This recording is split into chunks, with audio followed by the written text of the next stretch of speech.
Todas, a todos e a todes. A gente está aqui em mais um encontro do GCOMS, que é o Grupo de Pesquisa Gênero, Comunicação e Sociabilidade.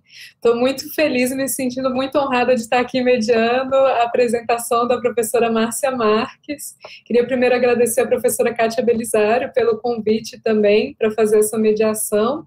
A gente está fazendo um ciclo de palestras, essa é a terceira do ciclo, e ele vai seguir, eu acho que tem mais uma esse ano, né, Márcia? Se não me engano, a gente tem mais uma esse ano e depois retomamos. Isso, acredito que sim. A professora Kátia Belisário é dona da agenda. Pronto, depois, de repente, no chat ali do YouTube a gente tira essa dúvida. Mas então, para apresentar, a professora Márcia tem 24 anos de Universidade de Brasília, que inclusive foram completados essa semana, e antes de começar a ser professora da UNB, tinha 17 anos de redação, tendo atuado no Jornal do Brasil, Folha de São Paulo, Globo, morou em São Paulo, Curitiba e Cuiabá, sempre como repórter. É também doutora em Ciência da Informação e mestre em Comunicação pela Universidade de Brasília, graduada em Jornalismo pela ECA da USP, é pesquisadora do campo de formação de competências para informação e comunicação em rede e ambientes digitais. No ensino, implementou disciplinas que relacionam transdisciplinarmente 3 campos de conhecimento: a comunicação, a informação e a computação, para a gestão da memória e para o processo de aprendizado em rede. Então, um currículo muito multi e que alinha ali vários nós, né, vai compondo essa rede de um jeito interessantíssimo.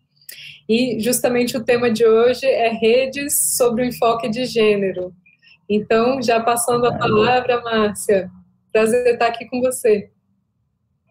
Obrigada. Quando a Kátia me convidou para vir para o grupo, eu fiquei, ai meu Deus, vai dar muito trabalho, ai meu Deus, mas assim, é muito legal fazer parte desse grupo. Cada dia também a gente troca muita coisa. Acho que foi bom a gente criar esse programa e começar a ter o hábito de contar o que a gente está fazendo para as pessoas.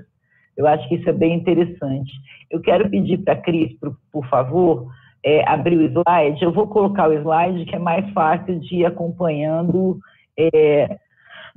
o que eu vou mostrar para vocês agora. Sempre leva um tempo.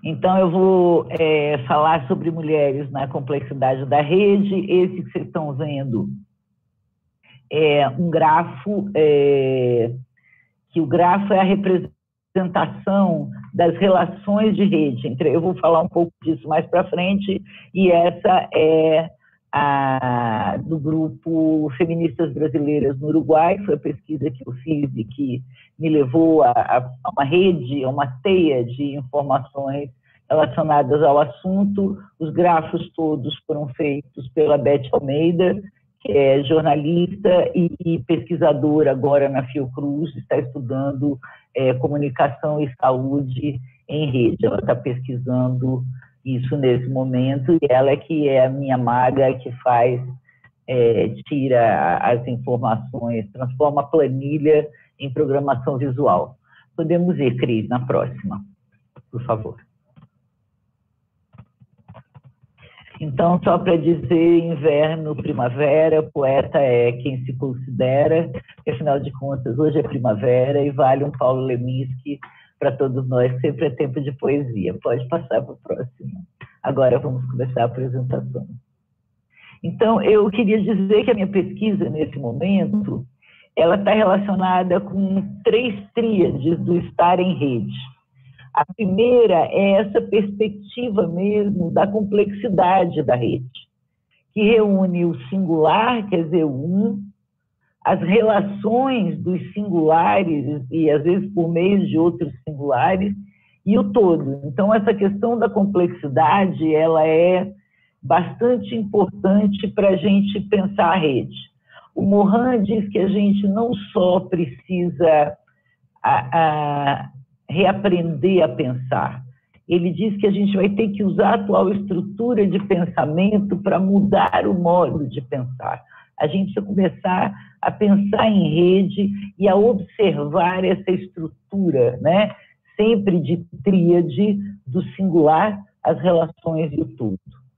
A outra tríade que eu trabalho, eu ainda brinquei 3 tríades tristes, é a articulação das competências, né, das habilidades, do saber fazer, do entender do que se trata, nesse campo híbrido, né, de fronteiras porosas, que é formado pela comunicação, pela informação e pela computação. Eu consegui consolidar isso na minha pesquisa do doutoramento exatamente quando me aproximei de profissionais de todas as áreas, pesquisadores de todas essas áreas, que estavam lá na ciência da informação, cada um, claro, no seu campo, na sua pesquisa, no seu aprofundamento, mas aí foi ficando mais claro esse aproximar que existe dessas 3 áreas. E eu considero que essa SIC, que é como eu chamo, é uma estrutura que, então, perpassa as ações coletivas e colaborativas em redes, né, nos ambientes digitais. E a terceira tríade, ela diz respeito ao meu lugar nessa história, que é estar na universidade, e que, então, é um ensinar a aprender baseado em ensino, pesquisa e extensão, né? Eu acho que os movimentos também deveriam se acostumar a vir para a universidade, pedir, trocar e aprender e ensinar junto num processo de estender à sociedade o que a gente faz aqui no campo da universidade pública. Próximo, Cris. E aí vamos a alguns conceitos que sustentam esse campo, né? Um deles diz respeito à cidadania, que quando você pensa, por exemplo, numa rede, e rede a gente pode chamar grupo, qualquer coisa é rede, esse estar coletivo pensado a partir da noção da cidadania. Então, eu me assento muito em Paulo Freire. Paulo Freire ele é uma luz assim, no meu trabalho e eu acho que de muita gente. Para mim foi surpreendente chegar na Espanha lendo textos sobre letramentos e li um texto de um vietnamita sobre Paulo Freire. Então, essa noção ampla do Freire, que traz o aprender e ensinar, mas um aprender e ensinar que está no mundo, né? Que é um conceito casado, então, com a participação, com a ingerência nos destinos históricos e sociais do contexto em que a gente está, que é um estar social, né? E aí, ser cidadão passa por essa participação popular, por voz, que é o direito de perguntar, de criticar, de sugerir. E aí, quando eu observo as redes, essas são questões que me preocupam e que me levam a olhar aquela rede, aquele ambiente. Também pensar que a história não é feita de indivíduos, mas socialmente. Nos direitos coletivos, a gente fala muito no artigo 5º da Constituição, nós precisamos falar do 6º, que é dos coletivos, né? Que é o direito ao trabalho, que é o direito à educação, que é o direito à saúde, que é o direito à mobilidade, é o direito a morar. Os direitos coletivos é que vão imprimir pactos, né, em torno daqueles indivíduos que têm os seus direitos individuais também. E pensar no direito à comunicação, que é outro conceito que é importante, que está lá o direito à comunicação e à informação do artigo 19 da Declaração Universal dos Direitos Humanos. E aí você está falando do direito a informar e ser informado, né? Adiante.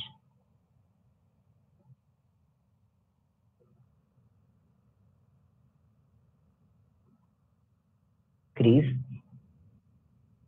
Outro é o aprender e ensinar para a complexidade. E aí eu vou beber na fonte, de novo, do Morin, do Freire e do Morin, que fala da construção do conhecimento. Então, é coletivamente que a gente constrói conhecimento. Por exemplo, essa rede que eu fui olhar, quando ela surgiu, elas se construíram coletivamente, trocando informação. Quais eram as regras que haviam ali, já que elas se definiram como feministas, por exemplo? E aí era uma construção de conhecimento, que houve pesquisa, foram buscar informação, foram ver como elas iam, como é que funcionava aquela rede. Então, é uma forma, pensando essa complexidade das relações. Ensinar a aprender para o entendimento. Quais são as normas, quais são as regras que a gente tem, mas não no sentido de opressão, mas no sentido de melhorar a convivência, de garantir a diversidade, as diferenças, né? Compreender os riscos mesmo do conhecimento, as questões éticas que envolvem o conhecimento, crítica e rigor no processo do ensino-aprendizado, isso é muito importante. A rigorosidade, como diz o Freire, e ter ética e estética. O Freire também diz, eu acho que tem que ter a ética de braço dado com a boniteza. E eu acho que é isso mesmo, é uma preocupação dessas relações. Então, quando a gente pensa em rede, eu acho que essas questões têm que estar sempre presentes. Próximo.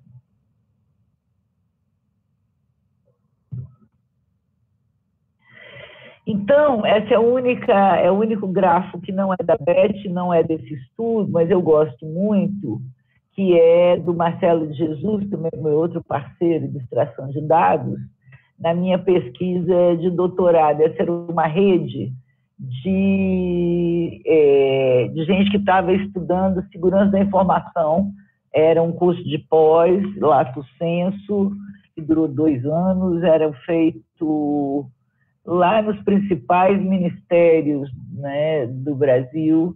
Então, você tinha os principais especialistas da área estudando a segurança da informação, e esse era um grupo que todos tinham que estar. Então, vocês vão ver que tem uma parte ali que vocês veem todo mundo trocando informação, algumas pessoas em destaque, e um monte de gente em volta, um monte de pontinhos em volta. As redes são relações entre os nós, né? Em português isso fica bem bacana. Aqueles pontinhos em volta, você podia dizer, mas eles não estão se relacionando, não são redes, porque redes são relações. Mas aqueles pontinhos em volta tinham relação comum, todos eram estudantes do curso de especialização, né? Então, isso faz com que eles sejam uma rede, mas você percebe que há uma área de profundas trocas e outra em que você tem observadores. Se você prestar atenção, na sala de aula é assim, é assim, são as redes. Adiante, por favor. E aí, o que tem, qual é a composição das redes? A rede é formada de nós ou vértices, quer dizer, que pode ser humano, não humano, né? Ser ou objeto, que são os atores, e os vínculos relacionais, que são as arestas, que são as relações, que são os laços, as trocas. Adiante. E aí, vamos adiante? O que são os nós ou os vértices? São as pessoas, são as coisas. Então, por exemplo, são as pessoas jurídicas ou institucionais, são os outros seres vivos, são as ideias. Por exemplo, aqui nós estamos falando, eu estou usando uma rede específica de internet, mas eu estou entrando num streaming que está transmitindo por outra rede também da internet. Só a gente pensando da tecnologia. Eu estou aqui no computador, mas eu poderia estar fazendo isso do meu celular. E todas essas coisas que eu contei são atores nesse processo de transmissão. Se não tiver o Guilherme e a Cris aqui, a gente pode ter muitos problemas na transmissão, que são atores técnicos que são super importantes nesse processo. Adiante.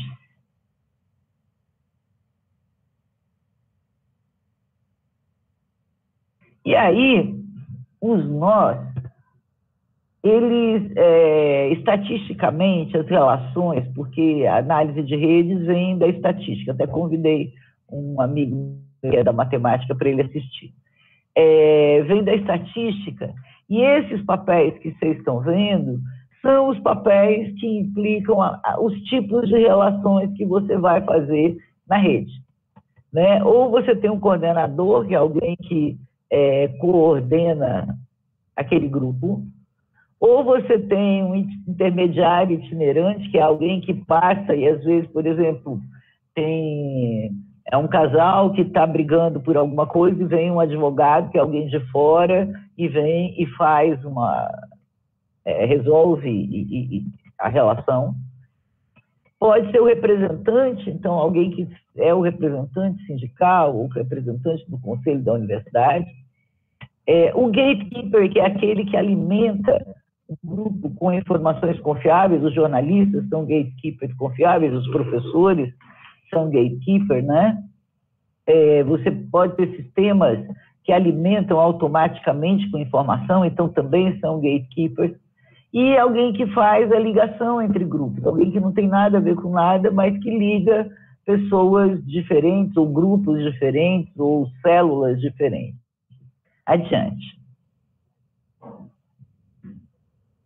Então, as arestas, elas são as relações. Então, aqui, esse gráfico que vocês estão vendo, como a gente não podia usar os nomes das pessoas, a gente não ia identificar as pessoas desse jeito, nós utilizamos mulheres que são conhecidas e merecem ser lembradas. Aqui é um gráfico que mostra que as relações, quando dizia respeito a pedido de informação do Uruguai, ficaram muito poucas, muito fracas quando veio a pandemia. As pessoas não queriam mais saber porque as pessoas não podiam sair, né? Então, quando eu olho para um grafo, eu consigo olhar as arestas e, mesmo assim, eu tenho algumas figuras que são as que trocaram mais informação nesse processo. Então, as relações, elas são simbólicas, né? Elas são afetos, elas podem ser estatutos, normas, podem ser ideias, podem ser espontâneas, mas também podem ser programadas, né? Podem ser humanas ou não. Hoje você já produz notícias, robôs já produzem notícias, né? Programadas. E essas relações, muitas vezes, elas são materializadas por meio de troca de documentos mesmo, né? Eu estou trocando mensagens, eu estou mandando um documento, uma imagem, um vídeo, alguma coisa. E aí, se eu troco, então, são documentos de diferentes tipos, de diferentes conteúdos, formatos, suportes, né? Isso é o que a professora Eunira, que foi minha orientadora na ciência da informação, chamou na pesquisa dela de doutorado de comunicação extensiva, né? Que você tem essa materialização da troca de documentos, eles têm essa característica. E os vínculos relacionais, eles podem ser direcionados, quer dizer, eu falo e você me responde. Eles podem ser bidirecionados, eu falo e você responde, você fala e eu respondo, o outro fala e responde. Podem ser fracos, né?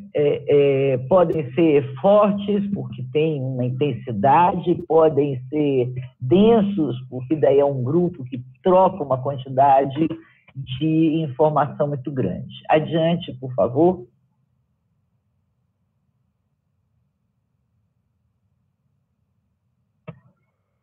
E aí, quando a gente fala das relações em rede, elas se dão como? Formando os clusters, que hoje em dia é o que eu mais quero fazer, eu quero aglomerar, né? Então, o que é clusters? São as aglomerações, as bolhas, as tribos, os grupinhos, né?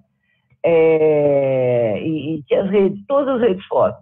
A rede das células humanas, elas começam, elas formam clusters, elas vão se aglomerando.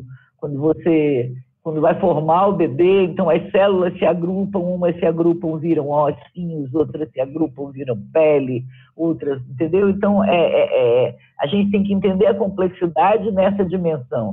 E se eu olhar a expansão do universo, eu vou ter uma relação da mesma forma, porque as relações em rede são todas assim. Os hubs, que eles são muito importantes, então, a gente faz um trabalho, a professora Rosemary, que é do meu outro grupo também de pesquisa, a gente está trabalhando no SEDOC, a gente ali quer transformar o nosso centro de documentação como um hub para acesso à informação e ao conhecimento e à memória da Faculdade de Comunicação.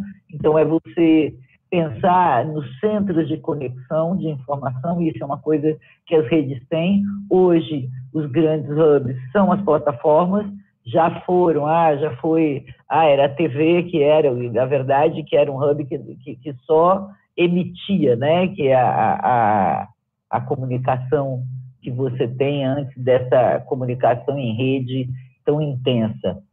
Aí os mundos pequenos, o small world, que é outra característica que tem, eu sempre estou perto de alguém, né? Eu sempre brinco, eu tenho um amigo no Paraná que, como ele trabalhou, ele era o assessor de comunicação, foi o assessor de comunicação do bispo do Paraná durante um tempo, eu estou próxima do Papa, né, em dois pontos, dois nós, mas eu já chego neles. Então, essa característica do mundo pequeno, que é uma característica que as mulheres usam fortemente. Quem conhece quem, que pode achar quem, que pode ajudar quem, nas suas redes de ajuda, e isso eu consegui ver também na rede das mulheres lá do Uruguai, as brasileiras. E os buracos estruturais, que são os isolamentos, a rede ela é social, então a exclusão faz parte, não deveria fazer, mas faz parte, né, a isolamentos, a exclusão, que a gente precisa perceber também quando pensa nas relações em rede. Adiante, Cris.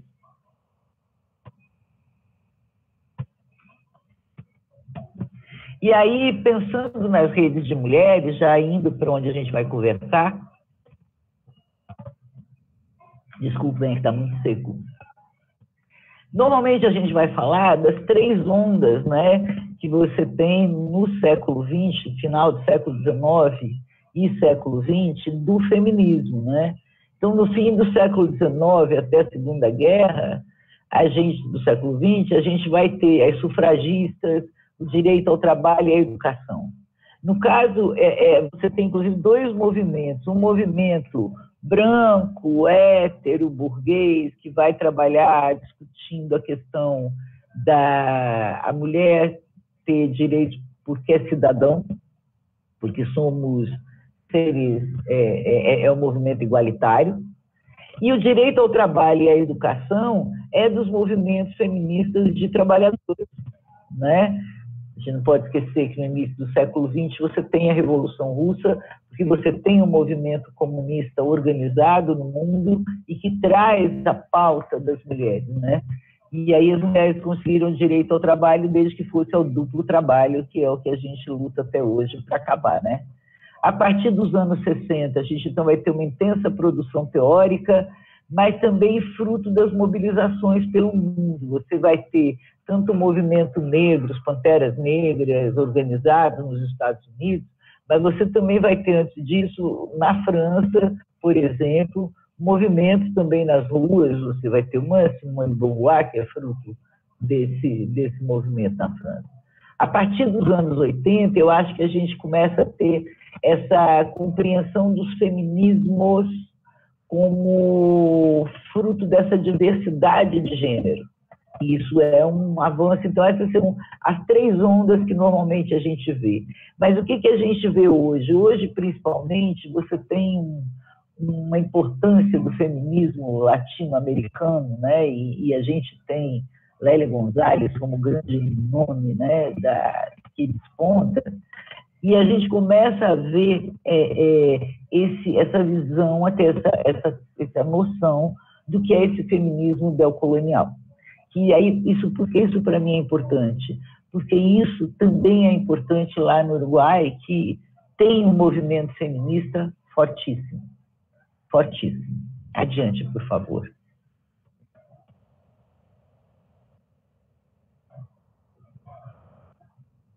Cris. E aí, vamos pensar também sobre essas redes de mulheres, informação e comunicação, esse poder de resistência nos ambientes digitais.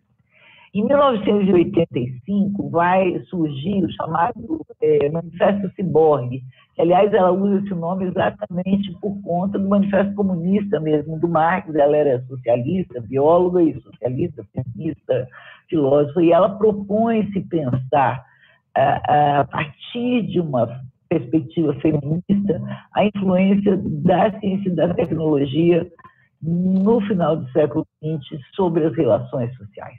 Essa é a discussão que ela propõe já em 85, né? quando a gente está falando dos feminismos todos. E é quando você tem o desenvolvimento das tecnologias também de rede, em que você começa a ter o uso do computador, começando a se espraiar para a sociedade. No Brasil, isso vai ser a partir dos anos 90, mas já a partir dos anos 80. No mundo, você tem isso, né? Ainda não tem internet, mas já tem um desenvolvimento. E aí, no bojo disso, você tem o cyberfeminismo, ele surge também nesse diálogo até com essas coisas que a Haraway diz, né? E o pessoal, deve ser VNS Matrix, faz em 81 instalações e eventos usando feministas, mais arte, usando a internet como plataforma para mostrar essas coisas. E chamam isso de cyberfeminismo. Então, você tem hoje já uma grande discussão sobre a questão do cyberfeminismo, mas a minha posição quanto a isso, claramente, eu não penso no movimento cyberfeminista, mas entendo que as feministas usam as possibilidades de rede para as suas ações políticas, de solidariedade, de trabalho, etc. Dá para perceber isso também nesse grupo que eu analisei. Adiante, por favor.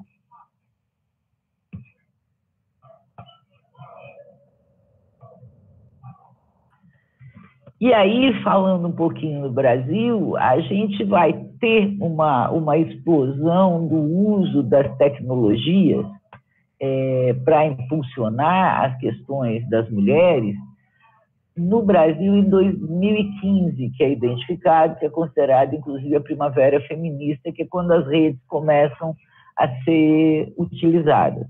Quem faz isso primeiro é o Think Olga, que é um portal muito interessante, são mulheres que fazem muita pesquisa, tem um trabalho muito interessante de ação, e é porque nesse período, 2015, você começa a ter o uso das hashtags, para você começar a aglomerar e você conseguir medir quantos estão em torno daquela conversa ali, né? A concentrar isso. E elas fizeram o primeiro assédio por conta de uma menina de 12 anos que sofreu um assédio horroroso. Ela estava no Masterchef infantil, e aí foi uma coisa horrorosa.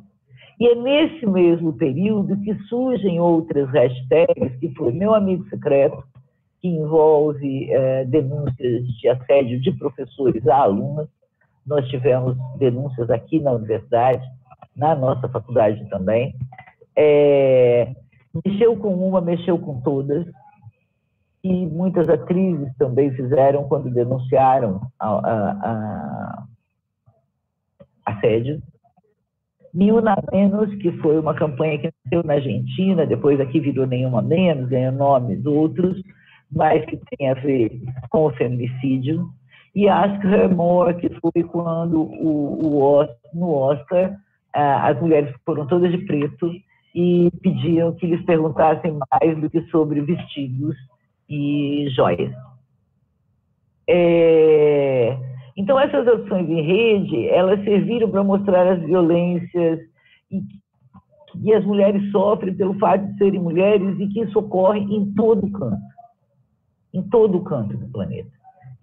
Mesmo que você tenha algumas regiões em que você tem mais, se sente seguro em andar na rua, essa violência, ela está de gênero em todo o planeta. Adiante. Por favor. E vamos chegar às minhas queridas feministas brasileiras no Uruguai. Eu faço parte do grupo até hoje, porque eu não consegui me desligar. Primeiro, porque eu continuei escrevendo, mas depois que eu gosto de saber como eu fiquei no Uruguai, criei laços afetivos, então o grupo é uma coisa que me traz o que está acontecendo lá. Bom, esse grupo Feministas Brasileiras no Uruguai, as feministas brasileiras são feministas que vivem lá e se organizam em rede, pelo Facebook, pelo WhatsApp, e também em encontros na orla da praia Elias Mar, que é como eles chamam ali, aquele estuário maravilhoso do Rio da Prata, né? E também há mulheres que querem migrar para o país, e no meu caso, mulheres que já estiveram no país e saíram de lá, né? Então, esse é o grupo Feministas. A pesquisa, ela surgiu, na verdade, por conta da pandemia. Eu não fui lá pesquisar isso.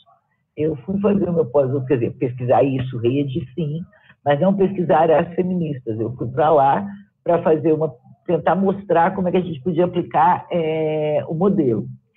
E aí, na verdade, as feministas lá me acolheram. Só que quando eu cheguei, começou a pandemia. E eu não conseguia ter mais contato com o meu supervisor, o professor Pedro Russi, e também a professora Délia, que depois passou a participar também como supervisora, porque eles estavam em outra cidade, com pais mais velhos, e isso foi dificultando, e eu tive que voltar para o Brasil. Mas como eu já tinha contato com elas, eu pedi autorização para estudar os dados do grupo que tem no Facebook. Elas têm principalmente no Face e no Zap, né? Eu continuo muito no Zap e de vez em quando eu vou no Face. E elas me permitiram analisar as trocas de mensagens por um período. Eu fui lá pedir e tal. E aí, como é que esse grupo nasceu? Esse grupo nasceu por conta de uma repercussão de rede, né? Quando a Marielle Franco foi assassinada, em março de 2018, imediatamente no Twitter, que é uma rede que espalha para as outras redes o que acontece nela, né? Tanto que muitas das medições, até porque ela permite algumas medições lá de rede, mas o Twitter, como ele trabalha muito notícia, ele trabalha muito, formadores de opinião estão ali e tal, ele repercute nas outras redes. E o que aconteceu? O Twitter teve 3 ondas que repercutiram nas outras redes. O Twitter teve uma onda que mostrou o assassinato da Marielle, que foi para o mundo todo, foi uma explosão essa informação. Uma segunda onda, difamando a Marielle, que era muito pequena, mas que fez barulho. E uma terceira onda reparadora disso, né? Acusando quem estava fazendo isso de crime e tudo. Havia um grupo no Uruguai, que ainda existe, que é de brasileiros e brasileiras lá, chama só brasileiros, eu acho, lá no grupo no Face. Essa onda do Twitter sobre a Marielle chegou no grupo. E algumas pessoas dali resolveram dar razão para quem estava difamando a Marielle com mentiras. E isso fez com que um grupo de mulheres saísse do grupo e decidisse criar um novo grupo, que começa com a discussão se o nome do grupo ia ter primeiro brasileiras ou primeiro feministas. E aí elas disseram, primeiro nós somos feministas. Então o grupo chama Feministas Brasileiras no Uruguai. E as figurinhas todas são as figurinhas delas. Adiante, por favor.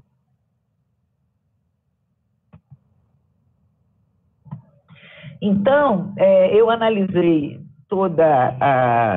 os dados eu comecei em março de 2018 até agosto de 2020, é o período analisado, que foi agosto de 2020, elas me autorizaram, então valia do começo até 2020. E aí eu encontrei 4 grupos de conversas. O primeiro, que eu chamei de Por Marielle, eu escrevi um livro, está agora em andamento, que é a hora que o nome do grupo é feminista e que elas decidem coletivamente como é que vão ser as regras, buscam informação de outros grupos, como é que você define. A segunda, que vai de setembro de 2018 a fevereiro de 2019, é Ameaça Inominável, porque foi como tratou nas conversas o que estava acontecendo, em que elas começam a falar que a violência contra as mulheres no Brasil estão crescendo e elas querem sair desse espectro com a candidatura do Bolsonaro. Gênero sob ataque é um outro período que vai de março de 19 a março de 20, já é depois da posse do Bolsonaro, em que as medidas de governo contra as mulheres sufocam tanto que daí já não é mais pedido de informação sobre o Uruguai, que é o que tem muito no grupo, é um grupo muito de solidariedade, mas são pedidos, pelo amor de Deus, eu tenho 15 mil reais, eu consigo viver quanto tempo aí? Eu preciso sair daqui, né? E depois a gente analisou um período do começo do vírus, né? Do ano 1 do vírus. E aí é o impacto sobre a vida estrangeira e a solidariedade feminina que aflora nesse processo, né? Então, esse é um período em que as discussões elas estão mais relacionadas com o mundo do trabalho, ou se precisam de dinheiro, ou se precisam de atendimento, fica muito mais, né, nesse nível a discussão, né? Eu também tive encontro presencial com elas, quando elas me acolheram, e várias contaram, você tem um fluxo de ida delas para lá, que começa no golpe de 16, quando várias mulheres saem do Brasil, porque atuavam em movimentos feministas, e começam a sentir pressão que não dariam conta, e vão embora para o Uruguai como exílio mesmo. E com a eleição do Bolsonaro, você também tem um período de migração. Não fiz o levantamento de dados, mas são os dados que elas vão mostrando ali na troca, né? Estou falando da relação desse grupo, como forma de sobrevivência. Mas depois, como você tem lá uma eleição do Lacalle Pou, que é o atual presidente, que é um Bolsonaro melhor, com um corte melhor de terno, e que acho que sabe usar melhor garfo e faca, e não deve só comer leite condensado, que também freou um pouco, porque uma das características dessas mulheres é serem muito bem informadas e usarem as redes para busca de informação. Adiante, por favor, estamos acabando. Então, olhando aqui, vocês vão ver que tem o nome lá, Anitta é que era coordenadora do grupo, depois tem lá a Simone, a Clementina. Você tem um protagonismo aí de 7 mulheres, mas entre as participantes, o grupo tem cerca de 600 mulheres. Só para vocês verem, foram 196 trocas ali, 489 trocas, são 600 mulheres, com informações sobre o Uruguai. Vocês podem perceber que tem um monte de fiozinho para todo lado, isso significa que tem várias relações. Embora tenham algumas pessoas que respondem, mas, por exemplo, a coordenadora do grupo, sempre quando tem alguém que chega e faz a primeira pergunta, ela já manda o link de um lugar lá que tem todas as informações para quem está chegando. Então, normalmente, ela acaba tendo um destaque, né? Coordena o grupo, criou o grupo, mas você tem uma relação mais horizontal e todo mundo participa e informa e ajuda. Adiante.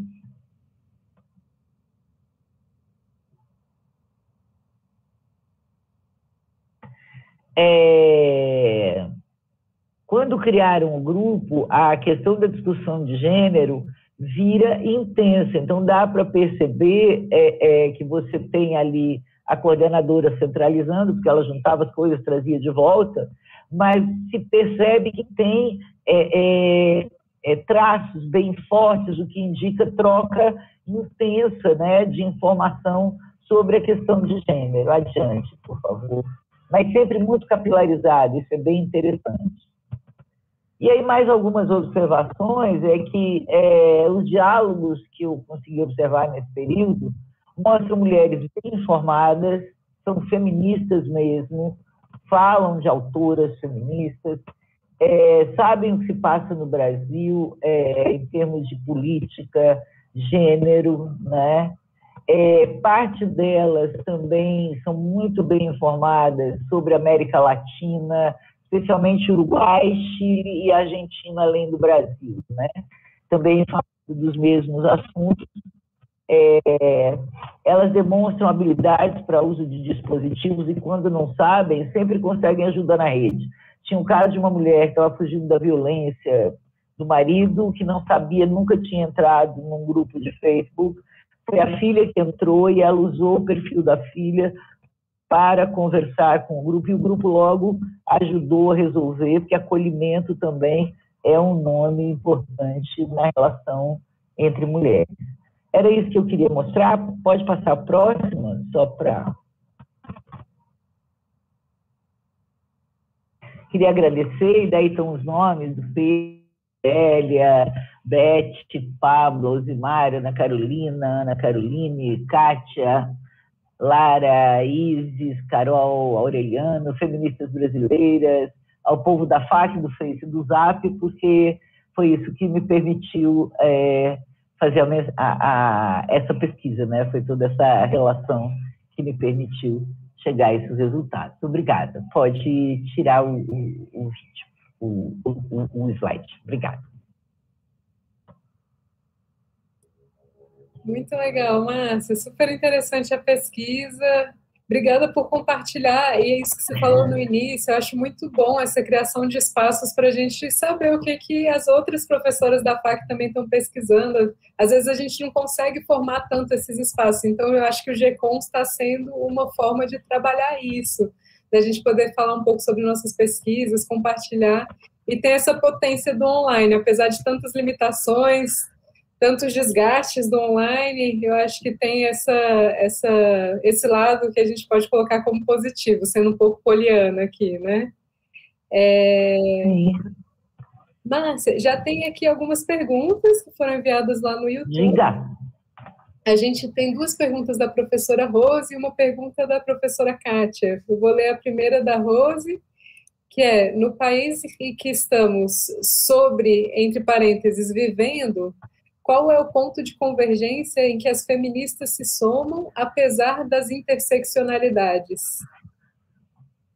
Eu acho que a gente continua trabalhando, por exemplo, aqui no Brasil, a gente está falando de uma questão básica, essencial, que é a fome, sabe? Eu acho que essa é a questão. As pessoas estão morrendo de fome.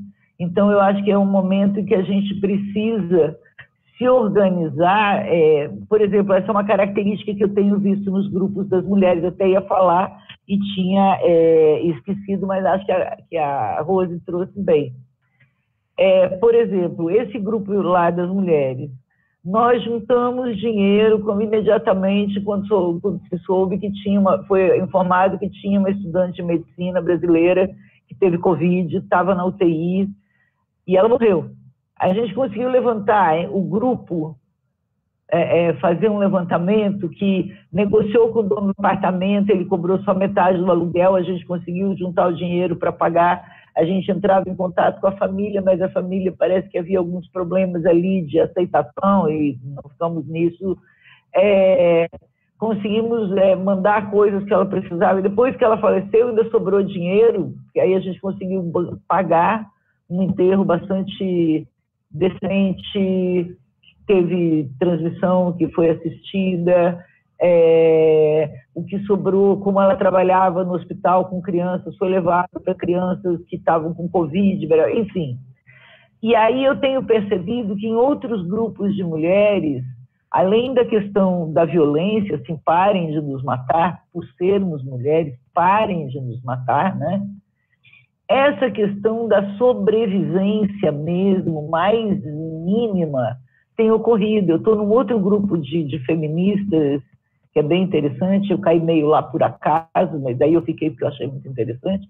E nós temos tido, por exemplo, mulheres que são ativistas e são artistas e não tem grana para pagar o aluguel e tem filho pequeno. Então, eu acho que a gente está no nível da sobrevivência mesmo, sabe? É muito triste, é muito triste. Pensando um pouco a partir da pergunta da Rose e da sua fala também, eu fico refletindo sobre também o papel do jornalismo, Márcia, nisso, porque você puxou esse fio, esse gancho da pandemia, e me chamou a atenção que a gente estava tendo muitas ações de solidariedade no início da pandemia, principalmente. Agora ainda tem, mas eu acho que a crise está ficando cada vez mais brava, o buraco está ficando cada vez mais profundo, e até essas ações estão ficando um pouco mais escassas. O pessoal está tendo menos dinheiro mesmo para se organizar nessas redes de solidariedade, né? A carestia está profunda, mas, assim, algo que me chamava a atenção, que no início da pandemia eu estava vendo o Jornal Nacional diariamente, aí depois eu comecei a achar que não estava me fazendo bem, não estava dormindo muito bem nessa de ver Jornal Nacional diariamente. Né? Verdade. E aí me chamou a atenção que se destacava muito a ação de empresas, então tinha até um quadro lá no Jornal Nacional que era Solidariedade SA, destacando esse papel da solidariedade de empresas, mas não se falava, ou praticamente não se falava pouco, sobre as ações ali nas favelas, nos bairros, das comunidades mesmo, formando essas redes de apoio nesse nível muito básico de sobrevivência, né, e da garantia de direitos sociais mínimos nesse momento. Exato. Tem uma favela você sabe que tem uma série de favelas organizadas a partir de uma de São Paulo, que é uma que sempre mostra uma foto que tem a favela aqui, uns prédios maravilhosos do lado. Aquela favela ali é extremamente organizada, eles conseguiram controlar o avanço da Covid por um bom tempo, com ações de presidentes de rua, geralmente mulheres, que era uma ação em rede, que é ação em rede.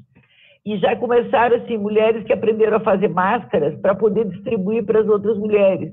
Então, conseguia doações para garantir que elas tivessem dinheiro para sobreviver e que tivesse máscara para distribuir. Eles fazem parceria com o pessoal do Sol Nascente aqui em Brasília, que é a maior favela do Brasil, né? Comunidade, a maior favela do Brasil, né?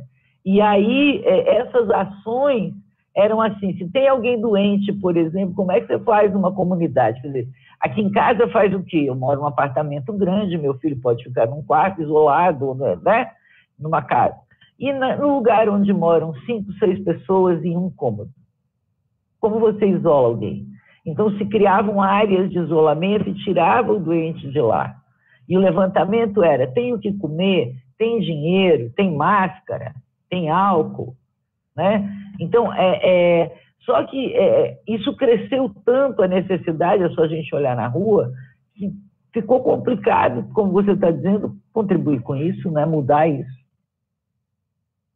E, Márcia, seguindo um pouco nessa linha, eu queria te escutar sobre essa questão dos limites e das potências desse tipo de articulação em rede, porque, como a gente estava falando, tem um papel estatal mesmo ali de garantir esses direitos sociais, que quando o buraco é aberto pelo Estado, quando o Estado deixa vazio esse buraco, as comunidades preenchem, formam suas redes, mas isso daí vai até certo ponto. Apesar dessa organização ser extremamente potente, a gente sabe que o problema é muito grande, né? Aí eu queria te escutar um pouco sobre isso em relação à educação, aproveitando também que a gente está no centenário do Paulo Freire, que você constrói a sua reflexão tendo ele como uma das bases teóricas. Então, esse trabalho dele que ele fazia também... Eu tenho o Paulo Freire que me acompanha toda a vida. Que lindo! De Beth. Oh, que legal! Esse trabalho também que ele ativava nesse sentido de uma educação dialógica, me chama muito a atenção, né? Aquela experiência dele de alfabetização de, eu acho que eram tipo, uns 300 trabalhadores rurais em 45 dias, me dá a sensação que é um pensador que provoca a gente a caminhar cada vez mais, assim, nesse sentido das articulações, das redes, da formação de teias mesmo, né? Então, te escutar um pouco sobre esses limites e as potências.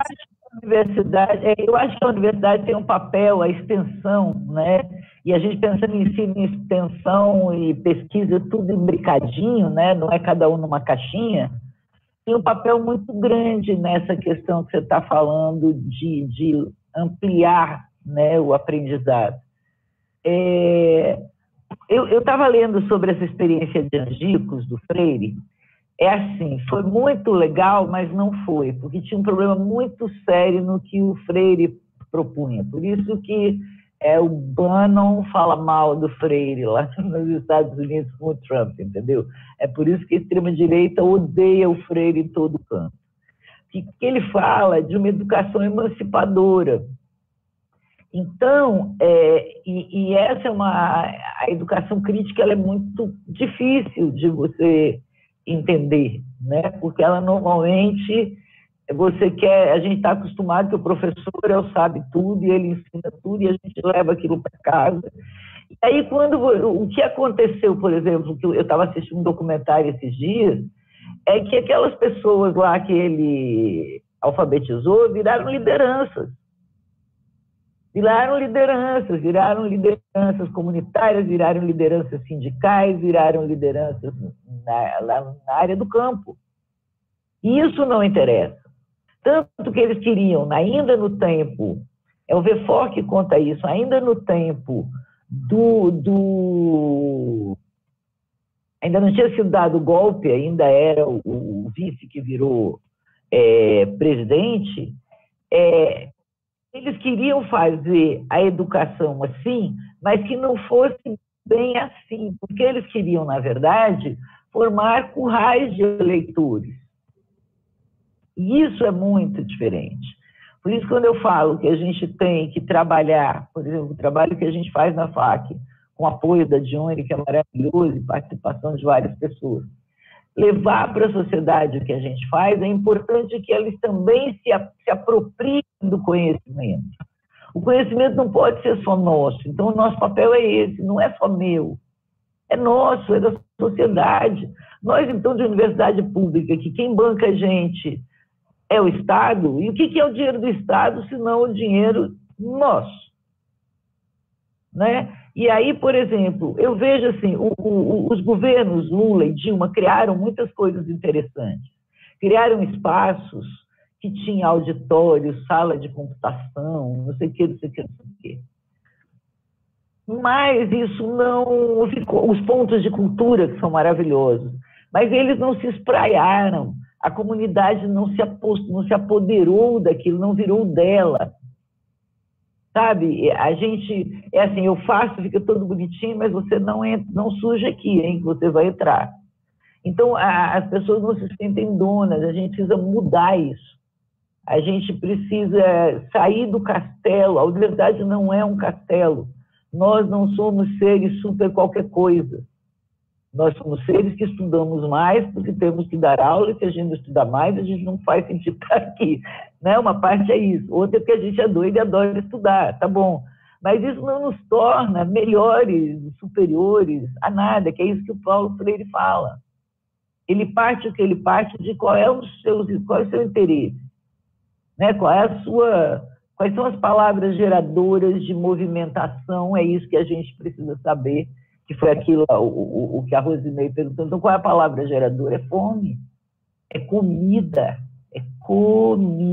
arroz, feijão. Que, aliás, falam dos bens que todo mundo faz, você estava falando da mídia, mas a mídia não mostra que quem mais distribui alimentos em todos esses 2 anos de pandemia é o MST, né, que é o maior distribuidor de alimentos. Você tem vários pequenos agricultores ajudando um monte de gente. Então, quando a gente olha para isso, você também olha uma mídia que não está preparada para isso, para essa complexidade. O que eu vou dizer, olha, eu tenho todas as transversalidades, né?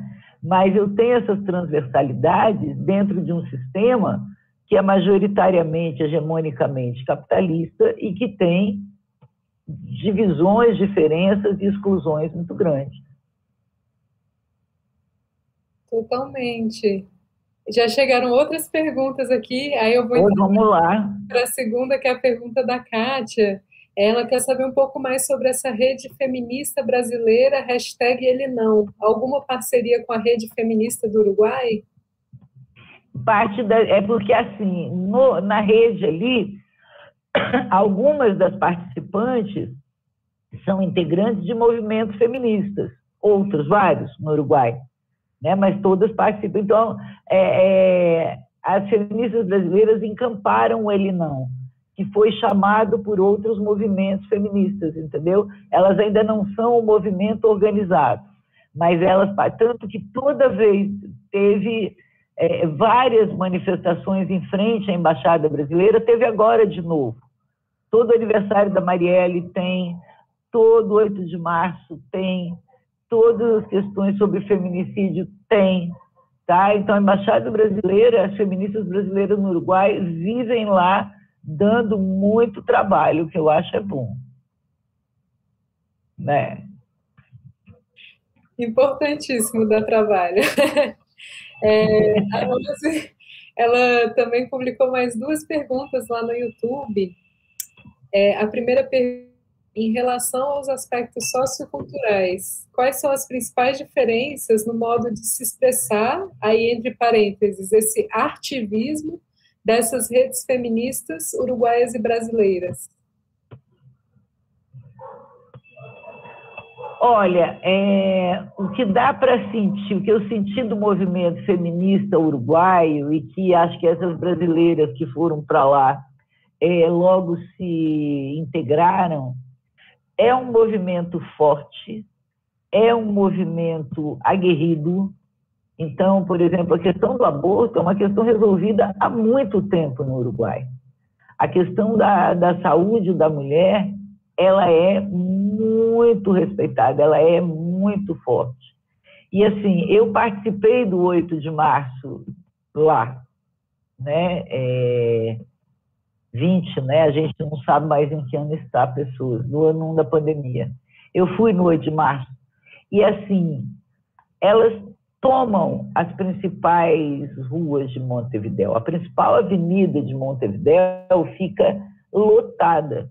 E o que aconteceu neste ano, ano 2 da pandemia, que elas decidiram que não daria para ir todo mundo, mas lota mesmo, assim, Paulista cheia, sabe? Elas fizeram redes nos bairros e tinha uma passagem de um rio que fazia o barulho, blá, blá, blá, e essas mulheres elas criaram uma pequena rede de vizinhança feminista.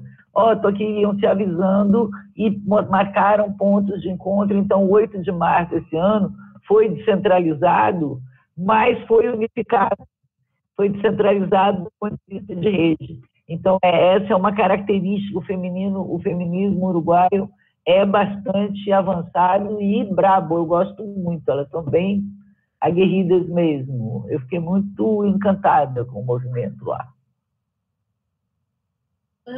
Eu queria também te escutar um pouco mais nesse sentido comparativo, Uruguai e Brasil, no sentido de memória, que você tem trabalhado também sobre o tema memória, nesse sentido também de gestão de informação e, enfim, o que a gente escuta muito falar é que eu tive um breve momento que eu conheci o Uruguai, mas foi só uma semana, então foi um contato muito rápido e superficial.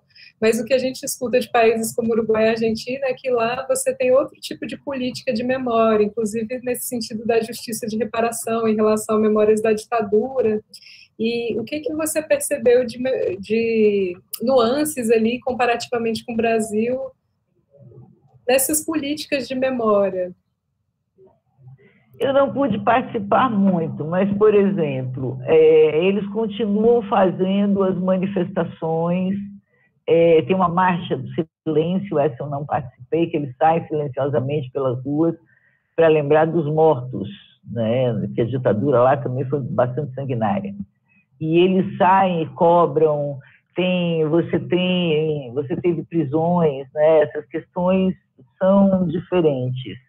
Eles transformaram, foi uma coisa que para mim foi estranha, a principal prisão onde o Mujica ficou também foi transformado num shopping, que eles acharam que era um jeito de marcar a memória. Eu achei que shopping é um lugar horrível, mas tudo bem, eles fizeram lá, entendeu? Mas hoje o que você tem é que a capital não mudou. Embora o Lacaille-Pou, que é de direita, seja o presidente do país, você tem um interior muito mais atrasado politicamente e a capital que mantém o pessoal da Frente Ampla no governo, né, de Montevidéu e tudo, é uma mulher, inclusive. Você tem essas discussões, elas são mais diretas, eu acho. Eu acho que a gente não conseguiu completar esse ciclo. Nós temos muito trabalho pela frente, né? Eu acho que eu trabalhei num livro sobre a memória também da ditadura brasileira, e como é difícil trabalhar com isso, como você tem barreiras, né? E como parte da sociedade não entendeu o que aconteceu. Então, por isso que eu falo que a gente tem que buscar esse trabalho permanente da memória como um exercício, porque daí fica mais fácil você também falar da memória das coisas ruins que aconteceram. A gente não pode falar só das coisas boas. A vida não é só coisas boas, né? Então, e para que não se repitam coisas ruins, como agora se propõe, malucos, a gente precisa ter uma noção da memória do que aconteceu para que ela não se repita. Maravilha. Tem uma outra pergunta aqui da Rose, que é, nessa tessitura da teia, qual é o papel, entre aspas, das Minas no Batalha da Escada, um projeto de extensão da FAC que você coordena? A batalha é muito legal, eu gosto muito. A gente vai fazer um trabalho agora. As Minas estão ocupando espaço na batalha. A batalha surgiu muito como espaço de Minas, né? Até a menina que foi a minha ponte com o grupo feminista lá, a Isis Aixa, que já voltou para lá, e ela foi minha aluna aqui, foi assim, menina é ótima, eu tô que nem minha avó, chamava todo mundo menino e menina. A Isis, que foi nossa aluna, se formou agora, ela provocou o pessoal da batalha e ela conseguiu fazer uma batalha das Minas na Batalha da Escada, entendeu? Então, e depois disso passou a ter, hoje a gente tem muita participação feminina na Batalha da Escada. Nesse momento, trabalhando mais à distância, nós vamos fazer várias apresentações na Semana Universitária, inclusive. Mas o que a gente tem conseguido fazer é que, por exemplo, o levantamento inicial que o pessoal da Batalha está fazendo conosco, nós vamos criar repositórios abertos em plataformas Wiki. Então, parte vai estar na Wikipedia, na Wikiversity, na Wikisemântica, eles têm lá um Google Maps, que é um Maps Wiki, e nós vamos distribuir as coisas da batalha por esses lugares para ficarem abertos para a sociedade, para a comunidade. E aí, no primeiro estudo que a gente fez de um material que tinha da batalha, eu me surpreendi, confesso, porque os temas eram muito feministas que apareceram dos trabalhos que discutiam rap. Então, o rap as minas vão dominar, vamos lá. Então, acho que terminando, né, o horário, tem mais alguma pergunta? Tem mais uma pergunta da Kátia, que ela comenta que você mencionou o MST, e qual é o papel das ativistas da Marcha das Margaridas? Olha, eu acho que ela e agora as mulheres indígenas, que também estão muito bem organizadas, na verdade, são redes de mulheres, tanto as indígenas, que também enfrentam machismo nas aldeias, alguns por cultura própria, outros pela cultura colonial que veio e se impôs, né? Então, as mulheres indígenas enfrentam, agora que está tendo mulheres caciques, cacica, como diz uma amiga minha, né? Você tem mulheres caciques agora, não havia. Então, elas também têm rede. Então, essa atuação aqui do marco temporal são principalmente as mulheres indígenas que estão aqui. Aliás, quem puder ajudar, estão precisando de água. Agora, coberta não, que nesse calor miserável, mas vai chover, vão precisar de ajuda. Comida, eu tenho ajudado. E, assim, as margaridas também, primeiro, porque a Marcha das Margaridas, que já ocorre há muito tempo, ela é um marco de conscientização do papel da mulher no campo, né? Porque foi uma líder camponesa que foi assassinada, a Margarida, e isso, o que eu acho interessante é que quando você faz essa coisa de rede de mulheres camponesas que vêm do país inteiro participar aqui em Brasília, você está fazendo a gestão da memória. Você está falando, está trazendo a memória, a presença, sabe, da luta, que é isso que a Margarida representava. Então, acho que essa é uma questão que as Margaridas dão lição. Assim, elas são organizadíssimas, elas já fazem contato, elas trazem materiais. Agora, com a pandemia, está tudo muito complicado, mas eu acho que é isso que elas têm a ensinar. Está ficando escuro aqui em casa, eu esqueci de acender a luz. Nossa, me chamou muita atenção também essa mobilização pelo poder de organização. É incrível, incrível, né? A gente está finalizando, estamos batendo aqui no nosso teto. Eu queria só fazer uma última pergunta, Márcia. Que você mencionou ali a Donna Haraway com o Manifesto Ciborgue. E aí eu me lembrei que ela escreve o Manifesto Ciborgue um pouco também nesse lugar de como sobreviver em um período de ascensão muito forte do neoliberalismo, né? Com a Thatcher, com Reagan. E aí eu fiquei pensando, bom, como é que seria um manifesto de Márcia Marques agora, num período de conservadorismos, de bolsonarismo, e a gente teve uma onda que a gente não sabe se permanece ou não, né? Como é que seria esse manifesto em tempos de algoritmo, nessa relação humano, ciência, tecnologia? Eu acho que a gente tem que seguir o caminho das mulheres, que é a solidariedade e a sororidade. O caminho é partilhar, sabe? A partilha de conhecimento, de bens, de espaço, tudo isso é que pode nos enriquecer e que eu acho que... e a partilha é assim, olha, eu usar a máquina e o outro poder também usar a máquina, mas eu ensinar como usa também e lutar para que todos tenhamos espaços comuns, né? Acho que a gente tem que recuperar utopias, a gente está querendo tirar a utopia da gente, vão se ferrar. Acho que a gente tem que se repensar e eu acho que o partilhar é o caminho, é o Ubuntu, né? Ubuntu, eu sou porque nós somos, né? E nós somos porque nós partilhamos. Eu acho que seria por aí. Eu acho que a gente tem que recuperar muito mais as relações, os laços por esse caminho. Perfeito, excelente, gostei demais. E eu não sei se foi aqui ou se foi através do microfone nessas nossas performances ciborguianas, né, durante a pandemia, mas eu escutei barulho de cigarras, então você começou ali evocando a... Aqui está tendo cigarra tem 2 dias, elas apitam bem forte, são elas, chegaram. Tá chamando vai chover amanhã. Nesse momento de seca, para mim, já é o chamado à utopia. Imaginar essa chuva, assim, uma tempestade por aqui. Mas... para deixar tudo verde de novo. É isso. É um prazer, viu, participar. Tchau, tchau para todo mundo. Obrigada para vocês, meninos, Guilherme, Cris, que estão aqui conosco dando suporte, né? Para o pessoal que nos assistiu. E para você, Emília, precisamos nos encontrar para um café. Com certeza. Até mais. Obrigada, Cris, Guilherme. Obrigada, pessoal do YouTube também. Foi ótimo, Márcia. Valeu demais. Tchau, tchau. Tchau, tchau.